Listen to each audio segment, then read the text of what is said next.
बिस्मिल्लाहिर्रहमानिर्रहीम। अस्सलाम वालेकुम व्यूअर्स, कैसे हैं आप सब? उम्मीद करती हूँ सब खैरियत से होंगे। आपको रमज़ानुल मुबारक बहुत बहुत मुबारक हो। अल्लाह पाक इसको रहमतों और बरकतों वाला बना दे, आमीन। बहुत से लोग अपने मोटापे को कम करने के लिए ग्रीन टी तो पीते हैं, लेकिन इनका ग्रीन टी बनाने का तरीका बिल्कुल गलत है। आज मैं आपको ग्रीन टी बनाने का दुरुस्त तरीका और इस्तेमाल बताऊंगी। इसके इस्तेमाल से चंद ही दिनों में आप अज़ाफ़ी चर्बी को ख़त्म करने में कामयाब हो जाएंगे। इसका तरीका इस्तेमाल ये है, सबसे पहले 1.5 कप पानी को चूल्हे पर रख दें।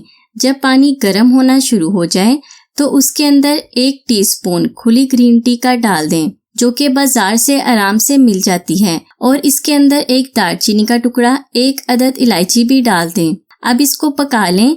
जब ग्रीन टी अपना रंग छोड़ दे और इससे उबाल आना शुरू हो जाए तो 2 से 3 मिनट बाद इसको चूल्हे से उतार कर 1 कप में छान कर निकाल लें। आप पैकेट वाली ग्रीन टी भी इस्तेमाल कर सकते हैं। अब इस कप में आधा नींबू निचोड़ दें और आधी टीस्पून शहद भी मिला दें।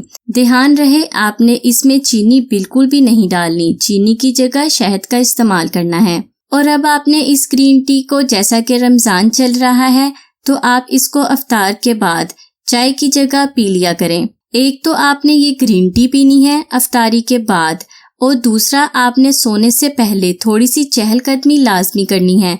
अगर आप दोनों काम करते हैं तो जो आपने अफ्तारी में खाया है सब कुछ आपको हजम हो जाएगा। इसके साथ मैं आपको बता रही हूँ रमज़ान में दुबला पतला होने के लिए कुछ खास टिप्स। सहरी हरगिज ना छोड़ें। मिर्च, मसाला और तेल वाले खाने से परहेज करें। ज्यादा पानी, जूस और लस्सी का इस्तेमाल करें। बगैर मलाई के दूध और दही का इस्तेमाल करें। अफ्तारी में आप समोसे, पकोड़े और तली हुई अशिया की जगह ताज़ा फलों का इस्तेमाल करें।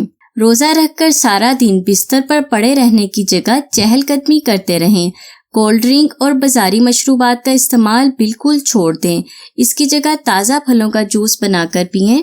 अफ्तारी के बाद चहलकदमी करें। अफ्तारी के बाद चाय की जगह ग्रीन टी या हर्बल टी का इस्तेमाल करें। मज़ीद वीडियोस के लिए चैनल को सब्सक्राइब करें और वीडियो को लाइक और शेयर ज़रूर करें। अल्लाह हाफिज़।